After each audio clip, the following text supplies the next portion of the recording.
Good morning, students. Welcome to online lecture. Walk a little slower. Chapter number 1.1 है. सबसे पहला हम एक एक पैराग्राफ को रीड करेंगे, उसे अच्छे से समझेंगे, उसके बाद उसका एक्सप्लेनेशन को भी अच्छे से ध्यान से सुनेंगे. Okay, so let us start. Walk a little slower daddy, said the little child so small. I am following in your footstep and I don't want to fall. यहाँ पे एक पोएम लिखा है एक बच्चे ने. यहाँ पे एक बच्चा और एक डैड के बीच में ये बोलते हैं ना, डायलॉग चल रहा है, संवाद चल रहा है दोनों के बीच में. तो यहाँ पे फर्स्ट पैराग्राफ में बच्चा क्या कहता है कि डैडी आप थोड़ा धीरे धीरे चलो, क्योंकि आपके जो कदम है उस कदम से कदम मुझे मिलाना है, और मुझे जब मैं आपके कदम से कदम मिला रहा हूँ तो मुझे गिरना नहीं है, मुझे आप रास्ता भटक नहीं जाना है, मुझे रास्ते पे बराबर चलना है.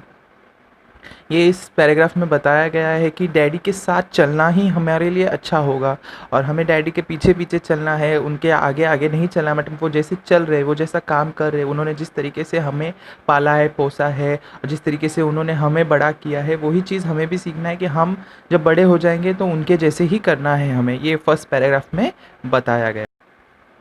तो सेकेंड पैराग्राफ में, sometimes your steps are very fast, sometimes they are hard to see, so walk a little slower daddy for you are leading me. तो यहाँ पे बच्चा क्या कहता है कि डैडी के जो स्टेप्स है वो कभी कभार बहुत फास्ट होते हैं, मतलब बहुत तेज़ी से चलते हैं वो, तो कभी कभार वो एकदम धीरे धीरे चलते हैं कि कोई पता ही नहीं चलता है कौन से रास्ते पे चलता है. जैसे कि हर बाप जो है, जो आपके डैडी भी रहते हैं, वो काम करते हैं, मेहनत करते हैं, वो आपको आके बताते नहीं कि नहीं आज मुझे यहाँ पे लग गया, आज मुझे वहाँ लग गया, या मुझे आज डांट मिली.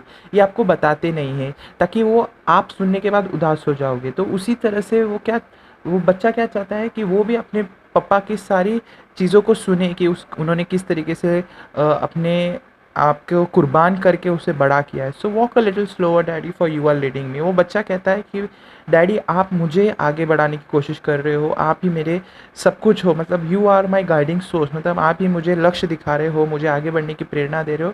तो थोड़ा सा मेरे साथ चले, थोड़ा धीरे चले, क्योंकि बच्चा जो है छोटा छोटा पैर लेकर धीरे धीरे चलता है, डैड जो है बड़े पैर लेकर चलते हैं फटाफट. तो उसी हिसाब से बच्चा कहता है कि आप मेरे साथ धीरे धीरे चलो, और मुझे आपके हर एक चीज़ों को देखना है, समझना है, परखना है, और आपके जैसे ही बनना है एक दिन. Third paragraph, someday when I'm all grown up, you are what I want to be, then I will have a little child who will want to follow me.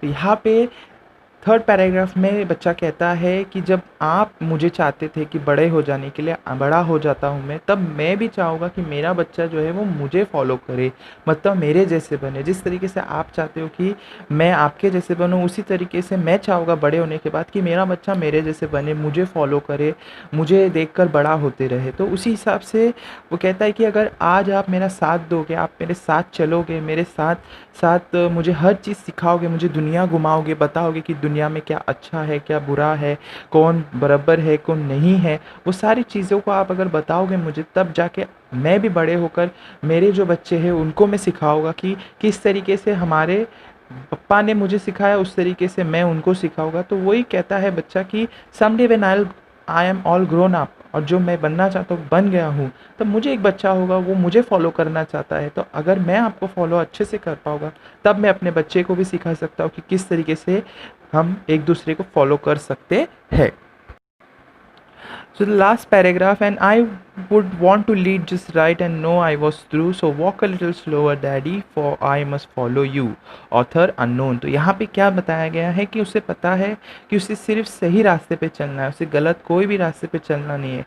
बच्चे के हिसाब से कैसा है कि बच्चा सोचता है कि अगर मेरे डैड जो है, देखिए इस दुनिया में सब आपके दोस्त, आपके रिलेशन वाले, आपके चाहने वाले, ये सारे लोग जो है वो एक साइड पे रखिए, और आपके डैड और मॉम को एक साइड पे रखिए. देखिए कोई भी माँ बाप अपने बच्चे के लिए गलत नहीं सोचता है, वो चाहता है कि अपने जो बच्चे हैं वो हमेशा सही रास्ते पे चले, सही इंसान बने, और देश के लिए और समाज के लिए कुछ करे. उसी तरीके से ये बच्चा भी कहता है कि मैं जब बड़ा हो जाऊँगा तो मुझे पता चलेगा कि मैं आपके पीछे पीछे चला, इसके लिए सही रास्ते पे चला है. बहुत सारे बच्चे इस दुनिया में जो अपने माँ बाप को ठुकरा देते हैं, कहते हैं कि ये गलत रास्ते पे चले जाते हैं, फिर उन्हें रियलाइज़ होता है कि नहीं, उनके माँ बाप जब उनको मना कर रहे थे तो वही सही बात थी। देखिए माँ-बाप जो कहते हैं वो एक्सपीरियंस्ड है, आपसे बहुत ज़्यादा ज़िंदगी उन्होंने जिया है, तो उन्हें आपसे ज़्यादा उन्हें तजुर्बा है हर चीज़ के बारे में, तो आपको उनके बारे में एक बार सोचना चाहिए और जो वो कहते हैं उनके बारे में भी आपको एक बार ध्यान देना चाहिए और उस पे एक बार कोशिश करना चाहिए कि ट्राई करके देखो। अगर आपको नहीं पसंद है वो चीज़, वो जो बोल रहे हैं, तो आप उन्हें प्यार से भी समझा सकते हैं कि नहीं पापा मेरा इंटरेस्ट नहीं है, नहीं मम्मी मेरा इंटरेस्ट नहीं है, मुझे किसी और चीज़ में करना है। तो ये फ्रेंड दोस्तों, स्टूडेंट्स, ये सिर्फ़ एक पोएम बताया है, ये पोएम ही नहीं बल्कि आपके लिए एक सीख भी है कि आपको हमेशा अपने माँ-बाप का सुनना चाहिए, उनकी बातों का हमेशा पालन करना चाहिए और उनके हर एक चीज़ को हमें समझना चाहिए, उनकी फीलिंग्स को भी। Thank you so much.